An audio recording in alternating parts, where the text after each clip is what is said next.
Espera um pouquinho. O Luiz, o Luiz colocou no grupo ontem. Deixa eu falar com ele.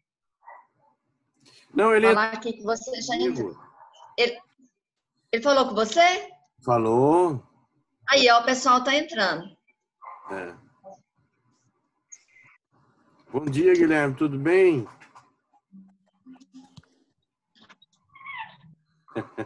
Bom dia, professor. Tudo bem, querido? Tudo bem. Eu deixei para vocês um vídeo aula, tá? Seguindo. Gravado? O nosso As perdas, né? Hã? A perda. Isso. Nós falamos da manutenção e agora a gente entrou na perda. E ali eu trouxe elementos importantes para vocês depois darem uma pesquisada. Tem a fundamentação legal, né, a referência legislativa. E o próximo livro que eu vou abordar vai ser sobre os dependentes, né? Eu vou deixar um vídeo gravado, inclusive, nesse feriado de Páscoa, para vocês terem acesso também, tá?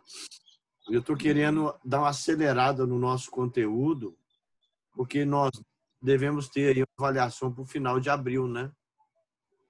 E nós já tivemos graças a Deus, nós tivemos a primeira, né? Vocês já fizeram das outras disciplinas, avaliação já na plataforma? Não, eles vão disponibilizar do dia 9 ao dia 16 e nós vamos marcar o dia e a hora para fazer. Vai disponibilizar? Amanhã. Tá. Amanhã? Quer dizer que começa a partir do dia 9. Nós tivemos essa vantagem, né, Sueli?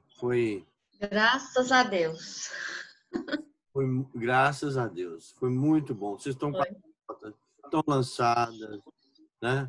O que a gente tem que ver agora é dar sequência no conteúdo, né? Sobre a perda, no finalzinho da minha fala lá, eu destaco uma distinção entre carência e tempo de contribuição. São dois institutos previdenciários que têm uma proximidade grande, mas eles têm características que distinguem um do outro. Então, depois vocês dão uma olhadinha. É um ponto que eu queria deixar esclarecido para vocês, né? É muito importante essa distinção de tempo de contribuição com carência.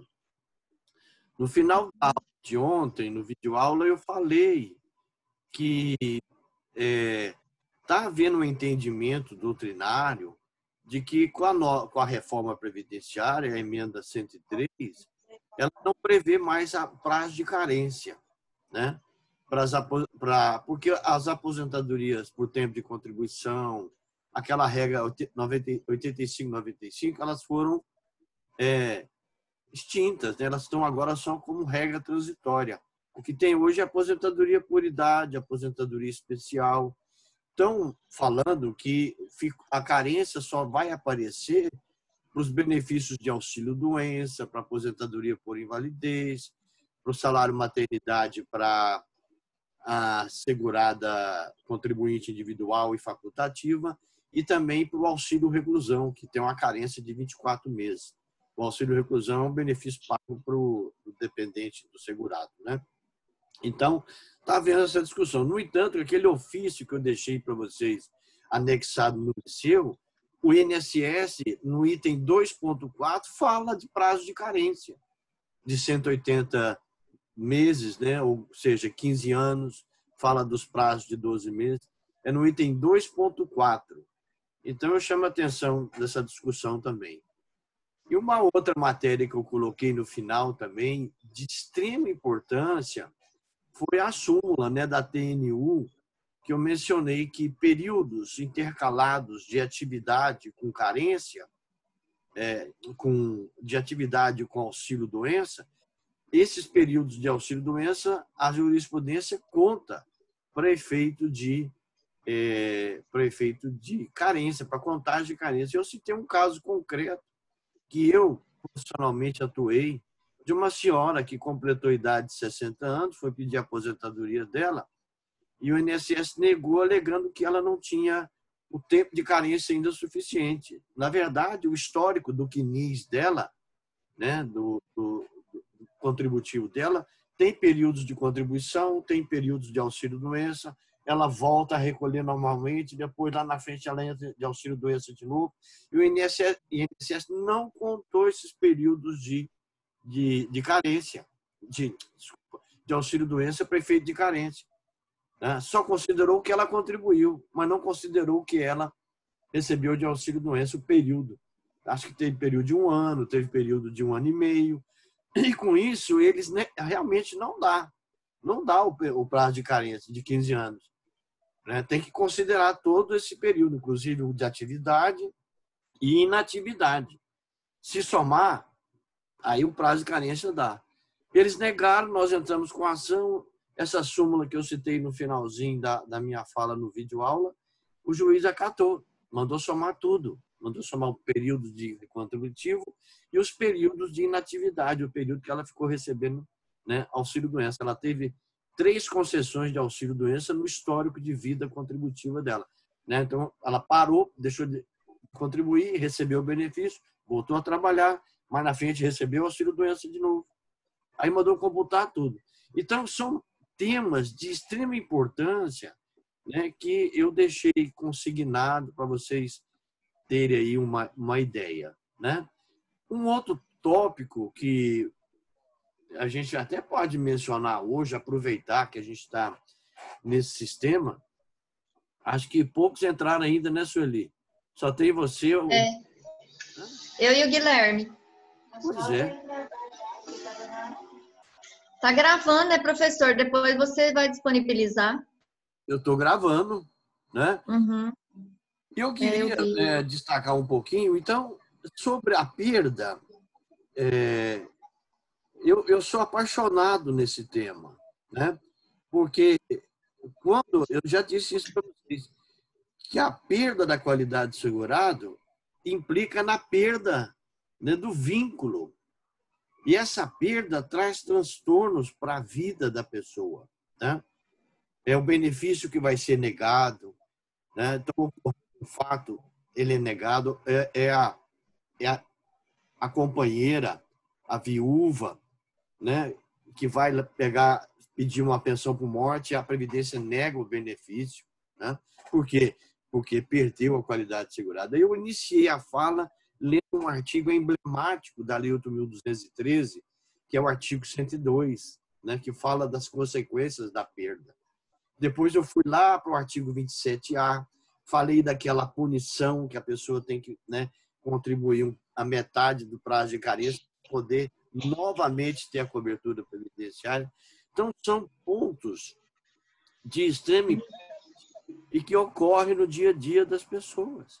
Tá? Então, isso tem que ser avaliado e você precisa entender se a profundidade. Tá? Isso é muito interessante. Sobre os dependentes, eles têm uma ligação com o segurado. Então, se o segurado falece, né, os dependentes, a lei estabelece, no artigo 18 da Lei 8.213, de 1991, estabelece 2 benefícios básicos para os dependentes. É a pensão por morte e o auxílio reclusão. Aqui eu tenho um conceito de um doutrinador muito bom, já falecido, do Feijó Coimbra. Ele diz que os dependentes são as pessoas que, embora não sendo contribuintes para a Previdência Social, a lei de benefícios, né, elenca como possíveis beneficiários do regime de previdência, fazendo jus às prestações: pensão por morte, auxílio reclusão, serviço social e reabilitação profissional.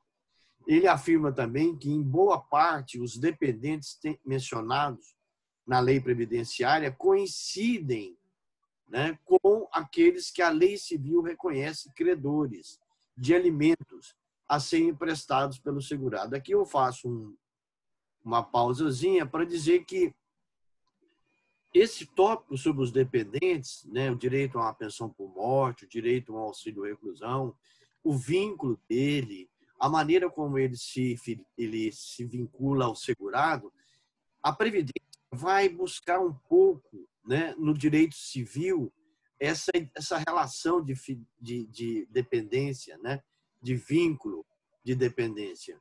Mas ele destaca que ele diz assim: boa parte dos dependentes mencionados na lei coincide com aqueles que a lei civil reconhece credores de alimentos, são filhos, né, a esposa, a companheira, né? E bem lógico que assim o seja, pois que a prestação previdenciária, conteúdo material da pretensão do dependente, é, acima de tudo, uma reposição de renda perdida, né? Aquela renda que o segurado proporcionaria caso não atingisse o risco social. Que risco? A morte, né? Então, se a pessoa estiver em vida, ela está alimentando a família, ela está alimentando os filhos, está ajudando a esposa também, né, trabalhando, alimentando, ajudando no orçamento da casa. Se vem a perda de um membro, né, dessa unidade familiar, ele está destacando que aí, né, vem exatamente a reposição dessa renda perdida. Então, a pensão por morte, esses benefícios, né, a figura do dependente tem uma relação muito próxima com o direito de família, tá? Com o direito de família. Tanto é que o legislador, no artigo 16 da Lei 8.213, ele dá um desenho, né? Ele desenha mais ou menos, né, os dependentes e traz um regramento próprio para a Previdência Social. Por exemplo, uma característica típica, né, do direito previdenciário que não está na lei civil. Por exemplo, a maioridade previdenciária, né, ela é aos 21. Então, o filho menor até 21 anos de idade recebe a pensão por morte. Já a legislação civil, a capacidade civil, né, inicia aos 18. Então, tem algumas características bem definidas, né? E ele começa falando, né, de classes de dependentes. E ele fala da primeira classe, da segunda classe, da terceira classe. E é interessante que essa sequência de pessoas que estão em cada classe, ela não é uma questão aleatória, ela tem um objetivo. Depois que ele elenca as 3 classes, né, na primeira ele coloca a esposa, coloca os filhos, né? Ele diz assim, ó, só para o cônjuge, a companheira, o companheiro, o filho não emancipado, né? o inválido, ou que tenha deficiência intelectual. Então, não é proposital, porque ele vai relacionar esses da primeira classe, depois o segunda classe, que são os pais, e aí, ao finalzinho, ele diz que a existência, veja bem, no parágrafo 1º do artigo 16 da Lei 8.213 de 1991, ele fala que a existência de dependente de qualquer das classes deste artigo exclui do direito as prestações das classes seguintes. Então, se o segurado falece, ele tem esposa, né? Ele tem até a mãe, os pais ainda vivos, os pais não vão receber, mesmo que dependam dele, né? Quem vai receber é a esposa, o filho menor de 21 anos. Então, ele está dizendo que, se houver dependentes da primeira classe, esses dependentes excluem os das classes seguintes, né? Eu gosto de citar muito casos emblemáticos, né? Do segurado que era solteiro, vivia com a mãe viúva, né? E ele sustenta a mãe, ele é do regime geral, né? Paga as contas da mãe, vive com a mãe, né? Mora, alimenta, traz todo o conforto, paga plano de saúde. Aí ele casa, é um filho único, né? E ele casa, né? E essa dependência da mãe continua, essa dependência econômica. Mas ele casando e a esposa, ele casando e vindo a óbito, quem vai habilitar na pensão previdenciária não é a mãe, embora dependa dele economicamente. mas a esposa, porque a esposa está na primeira classe.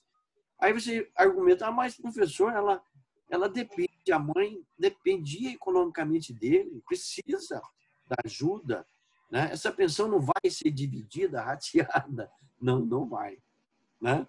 As pensões são divididas se houverem, né, dependentes dentro da primeira classe. Aí entra na matéria de família, né? Por exemplo, o concubinato, né? Pode, o segurado falece, se tem um relacionamento extraconjugal, essa pessoa habilitada à pensão, né? Isso aí dá muita discussão, né? Tem um parágrafo complicado aqui no artigo 16, né? Embora a jurisprudência hoje caminhe no sentido de que, mesmo que ele esteja casado, mas está separado de fato, né? Só divide o mesmo teto da casa, mas não tem vida familiar, conjugal, né? Só está casado, mas não tem vida conjugal, né? Essa pessoa pode provar isso e conseguir dividir a pensão do segurado. Isso é provável, tá, gente? Isso é factível.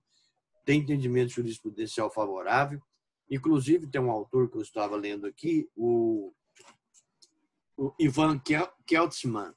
Ele menciona, inclusive, o decreto de 1048, que sofreu uma pequena alteraçãozinha, que já permite, né, a possibilidade, né, num relacionamento no concubinato, por exemplo, se não vive, se o casal, né, se o segurado só tinha, não tinha comunhão, né, conjugal, de dividir a pensão, né? Eu atuei com um processo desse uma vez na Justiça Federal e é duro, gente. Né? Eu advoguei para a mulher que convivia com o segurado nessa relação de concubinato, né? Mas ele não tinha vida conjugal com a esposa, né? Eles não tinha vida marital, não tinha. Ele só ia na casa, tinha as roupas dele, mas vivia mais na casa dela, da companhia, dessa mulher, né? Desse relacionamento extraconjugal. Ele veio a óbito, a esposa habilitou na pensão e ela queria, né? Essa companheira queria habilitar e provar que ele não tinha vida conjugal. Gente, eu vou falar para vocês, foi uma audiência pesada, difícil, né? Complicada, porque nesse momento é uma audiência que tem, né, uma instrução, ela provou, realmente ela conseguiu provar, com prova testemunhal, tudo que ele não tinha, que ele vivia mais na casa dela, né? Aí o juiz deferiu a divisão da pensão. Então, isso é um tema que tem uma ligação fortíssima com o direito de família. Tem uma obra do Daniel Machado da Rocha, um doutrinador, juiz federal lá do Rio Grande do Sul, muito boa sobre essa relação de direito de família com o direito previdenciário, né? Ele dá esse enfoque aí também. Uma outra questão interessante sobre a primeira classe é a pessoa que separa, né? A mulher divorciou e renunciou a alimentos, né? Mesmo que ela tenha renunciado a alimentos, se ela provar que havia dependência econômica do segurado, né? Ela tem, se havia essa dependência econômica, ela tem direito a dividir a pensão, mesmo que esse segurado esteja casado. Então, ele divorciou, casou-se de novo, né? Mas a ex-esposa tem uma dependência econômica dele enorme, eles têm um bom relacionamento, né? Tem depósito bancário que ele deixa para ela e tudo. Ele vindo a óbito, mesmo ela estando divorciada, ela habilita. Tem uma súmula do STJ, né, que trata dessa matéria. Hoje eu posso até, essa súmula eu tenho ela aqui, posso colocar para vocês, né? Não sei se eu vou achar ela aqui. É a súmula 336 do STJ, tá? 336. Bom, eu vou complementar depois, né, essa parte dos dependentes, mas eu estou adiantando para a gente ter essa quantidade boa aí de conteúdo programático, né?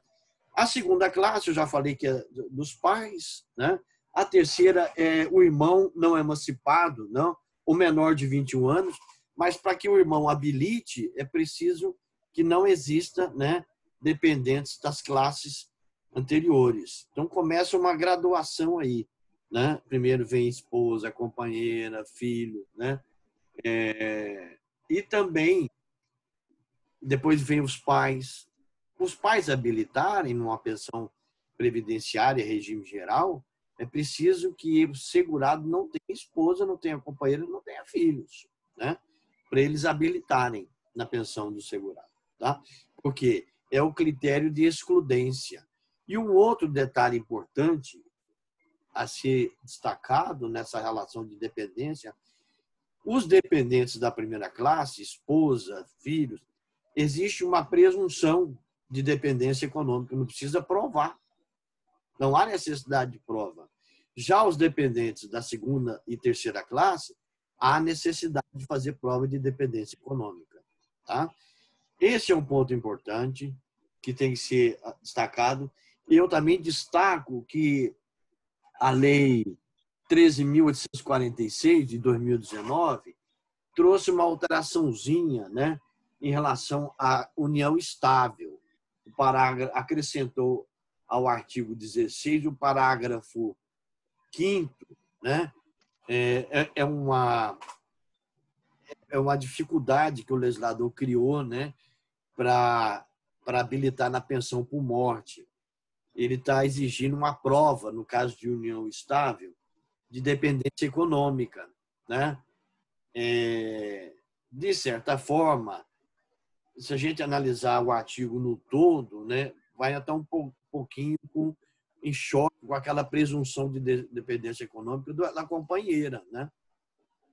Isso aí, olha só, a redação do parágrafo 5º é: as provas de união estável e de dependência econômica exigem início de prova material contemporânea dos fatos produzidos em período não superior a 24 meses anterior à data do óbito ou do recolhimento da prisão. Aqui no final está tratando do auxílio reclusão. E também no parágrafo 6º fala, né, as hipóteses da linha C do inciso 5º, parágrafo 2º desta lei, a par da exigência do parágrafo 5º, deverá se apresentar ainda início de prova material, tá? De prova material que comprove a união estável por pelo menos 2 anos antes do óbito do segurado. Então, ele criou umas dificuldadezinhas para habilitar na pensão por morte no caso de união estável. Tá? Os entravezinhos, aí, questão de prova de dependência econômica. Se a gente fizer análise do todo, né, há aí um choque, né?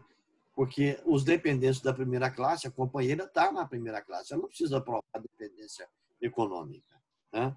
Mas o legislador criou essa dificuldade aí, né, após a edição da Lei 13.846 de 2019. Nosso tempo está terminando? Tá? Não, falta 20 minutos ainda. Opa, nós temos um tempinho bom ainda. Eu estou pretendendo fazer a chamada aqui, né? 15 minutos.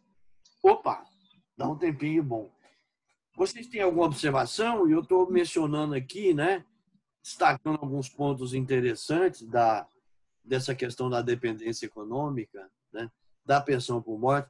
Nós vimos ainda nas aulas presenciais que a reforma previdenciária, a emenda 103 de 2019, ela alterou o cálculo, né, da pensão por morte.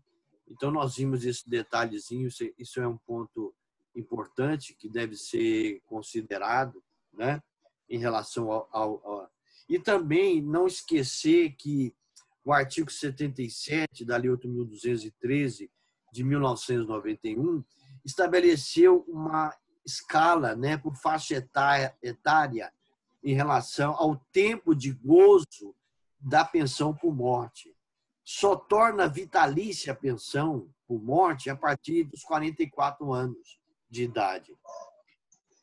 Com idade inferior a 44, tem lá umas escalas, né? E o tempo, a faixa etária e o tempo de gozo do benefício. Por que o legislador fez isso? Ele estava pensando sobre o aspecto do equilíbrio financeiro do sistema, né? Ele pensou, já pensou, uma pessoa nova, novíssima, né, que fica viúva, ela ainda tem capacidade laborativa, tem condições de trabalhar, de ter sua própria vida, né? Então ele estabeleceu esse critério de tempo aí na condição de gozo, né, de recebimento da pensão por morte. Então esse é um detalhe importante que precisa ser destacado, né? O outro ponto importante é sobre a maioridade civil, né? Aos 21 anos, o filho, por exemplo, perde a qualidade de dependente, né? A perda da qualidade de dependente. Se a pessoa também casar novamente, né? Se ela ou melhor, casar não, no divórcio com renúncia de alimentos, sim. Mas no casamento, se casar novamente, não perde, viu, gente? Então, se a pensionista, o pensionista casar-se novamente, ele não perde. Ontem eu estava atendendo uma cliente, né, pensionista, viúva, né, o marido faleceu tem uns 2 anos, numa enfermidade gravíssima, e ela estava preocupada. Ela me fez 2 perguntas ligadas exatamente isso que a gente está tratando aqui agora. Primeira pergunta, doutor, por quanto tempo eu vou receber a pensão por morte? Ela já está recebendo. Eu falei para ela, ela está com 58, 56. Você está com 56 anos, você vai receber vitalício, né? Porque a partir dos 44 anos, naquela escala que eu mencionei, acabei de falar agora, ela vai receber de forma vitalícia. Ela falou, eu posso casar? Eu posso casar de novo? Pode casar. Eu não vou perder a pensão, não perde, tá? Não perde a pensão. Então, se ela casar-se novamente, não tem problema, né? Ela não pode acumular a pensão. Se ela, por exemplo, dentro do regime geral, se ela fica viúva, passa a receber pensão, casa novamente, e esse esposo desse segundo matrimônio é do regime geral, por exemplo, e ele vira óbito, isso pode acontecer, né? Aí ela não pode acumular as 2 pensões. Ela pode escolher a de maior valor, mas não acumular. Tá? Acumular ela não pode. Não pode haver essa acumulação. Quando é de regimes distintos, geral e próprio, pode haver acumulação, mas aí a gente vai entrar na nova regra, né, que a reforma previdenciária trouxe. Pode acumular, mas você vai optar por uma de maior valor, e isso regime distintos, né? Você vai optar por uma de maior valor e a outra você vai receber ela mitigada, né? Baixa. Isso eu coloquei lá naquele ofício circular que está no liceu, deixei lá para vocês, né? Para vocês terem acesso. Entenderam? E se o filho menor de 21 casar, perde? Se ele emancipar, aí vem os casos de emancipação, né? Perde. Se ele emancipar, quais são os casos de emancipação, né? Colação de grau, o que mais? Constituição de sociedade, não é isso? Tem gente, vocês estão me ouvindo aí? Colação de grau é um caso dele se emancipar. Vocês estão vendo? Para o direito previdenciário, ele tem uma regulação, mas nós vamos entrar lá na questão dos casos de emancipação, né? Colação de grau. Ele pode começar a capacidade laborativa, por exemplo, começa aos 16, né? E aos 14 para o menor aprendiz. Então, assinatura de carteira já é um caso, no artigo 5º do Código Civil, acho que é isso, né? Tem lá os casos de emancipação. Ele perde a condição de segurado. Aí é um tema da perda, né? Desculpa, a condição de dependente, né? Assim como a gente tratou da perda da condição de segurado, o dependente também tem as situações que ele perde a condição de segurado, tá? Aí essa abordagem eu vou deixar para a gente fazer no próximo encontro e eu vou falar, viu, senhor Lee, dos casos de emancipação, né? É um perigo. Outra questão outra questão interessante é emancipar o filho por medida da vontade dos pais, né? Registrado em cartório. Emancipa o filho, ele é menor ainda, e temos casos de emancipação. Nesse caso aí, ele deixa de receber a pensão, né? Mas eu vou tratar os casos de emancipação dentro de uma perspectiva do instituto que a gente está abordando, né, da dependência do segurado. Nós temos quanto tempo aí? Já está quase acabando. Quase, né? Correndo quanto tempo? Removemos o limite de 40 minutos da sua reunião em grupo. Tem uma mensagem aqui. Está terminando? Está terminando, tá? Olha aí para mim. Tá, mim. Luiz? Tá. Tá terminando? Hein? Tem pouca gente presente, né? Né, Luiz? Você tá bom, Luiz? É 40 Tô bem conectado hoje, professor. Então falta 8 minutos. Faltam 8? Porque apareceu uma mensagem aqui. Será que dá pra gente fazer a chamada? Professor, muita gente Fala. não acessou por causa do Zoom, porque falou que ele não é seguro. Eu não estou te ouvindo. Tá vendo? O pessoal tá inseguro. Luiz, o seu áudio não está... Tá me ouvindo? Tô. Muita gente não acessou por causa que disseram que o Zoom ele não é tão seguro. Aí tem muita gente que desinstalou. Eu estou ouvindo essa conversa, mas eu tenho um cunhado que mexe com essa área informática que não, diz que isso é boataria, entendeu?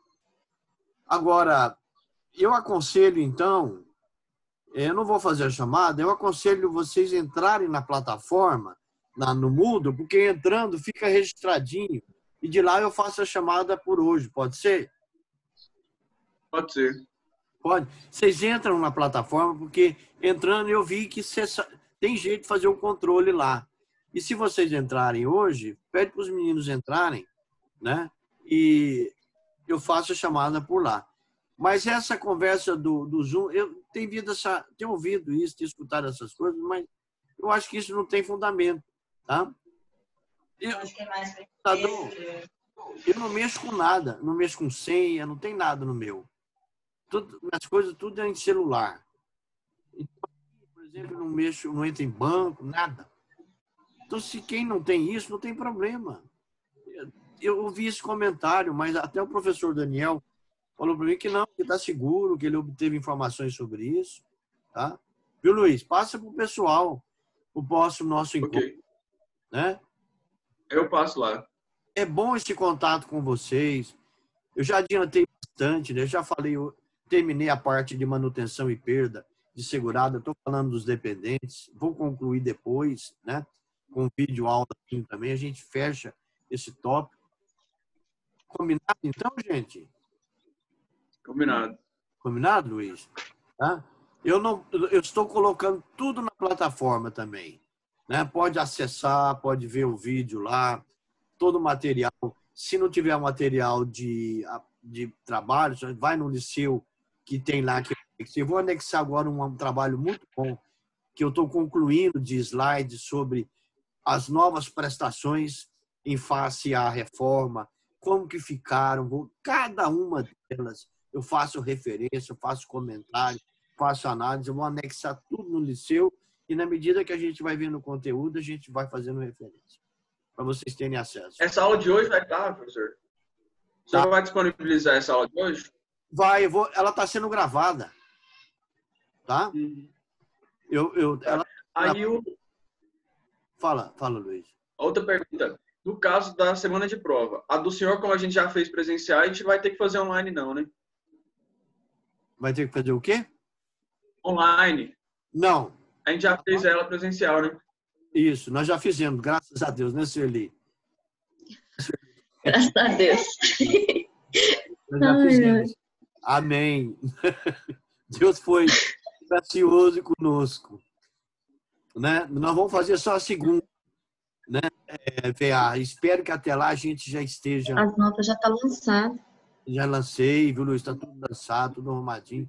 Já fiz um áudio para vocês, corrigindo a prova. Fiz um vídeo aula, melhor dizendo. Fiz um vídeo aula falando da correção da prova, tudo. Tá? Deixei lá anexadinho na plataforma. E lancei todas as notas. Graças a Deus está tudo certinho. Tá?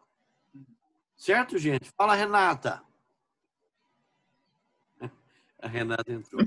Então, eu vou fazer chamada, viu, Luiz? Pela plataforma. Pede os meninos para entrarem. E não tem esse negócio do Zoom. O Zoom está sendo ótimo. Nós não temos outra plataforma que a gente poderia ser usar Teams, mas nós não temos. E o Zoom resolve esse contato nesse tempo. É curto, mas é bom para a gente interagir, conversar. E eu agradeço aqui a filha da Sueli, que me ajudou muito, né, para entrar, porque eu estou com 61 anos. Para mexer com o computador, né, é uma dificuldade, né? E ela me deu certinho, viu, Sueli?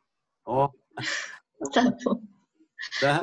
Estou muito feliz Tá bom, professor. de rever você, assim, né, ver vocês, né, marcar esse encontro, isso é muito legal. Luiz, fala para o pessoal, próxima aula a gente vai entrar. Não tem esse medo, tá? Conversei com o professor Daniel, falando, não, tá tranquilo, porque eu passei para ele antes. Tá? Certo? Certinho. Tá Certo. terminando aí, Sueli? Uai, agora eu não tô vendo aqui, mas acho que tá. Faltam uns 2 minutinhos.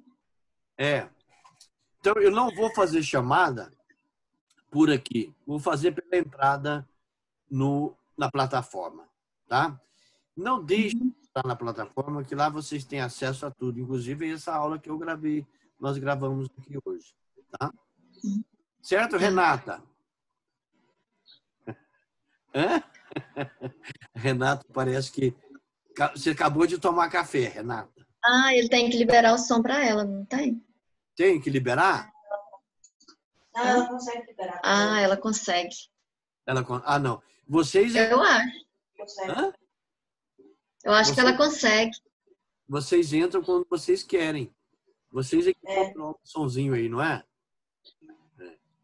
É, Luiz? É, Luiz? Fica na parte de baixo.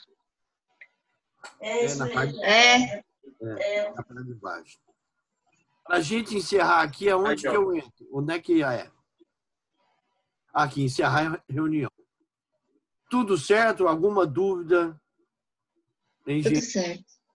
Tá? A gente retoma. Eu vou fechar, tá na metade a parte dos dependentes. Vou gravar um vídeo aulazinho, complementar isso e a gente já avança no conteúdo programático, né? Já vai passar para outro tópico. Isso vai passar para o cálculo do benefício. Eu recebi, vou deixar na plataforma do Liceu, um trabalho de um colega advogado da AGU sobre esse auxílio, né, emergencial.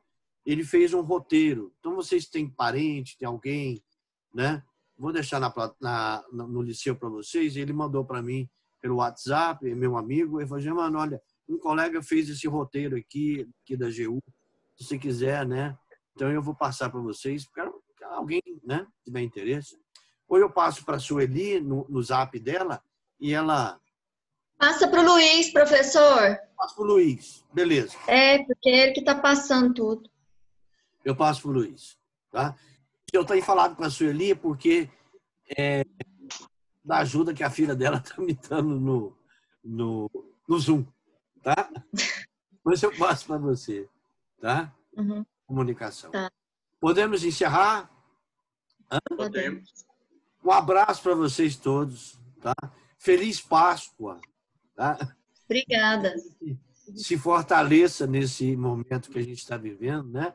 Que a gente isso vai passar logo, se Deus quiser, e a gente vai retomar nossas aulas presenciais, tá? O importante é que o esforço que nós, professores, estamos fazendo, vocês também, né? De tudo é novo para a gente, é novo para vocês, mas isso passa, isso é temporário, isso é curto, né? A gente vai voltar à rotina das nossas atividades. O que a gente não pode é perder o conteúdo, a continuidade deles. porque o prejuízo acadêmico é grande. Certo? Certo. Um abraço, gente. Tchau, tchau Luiz, tchau Sueli, tchau Renata. Tchau. Ai, meu Deus, eu esqueci da aula, eu entrei faltando 3 minutos.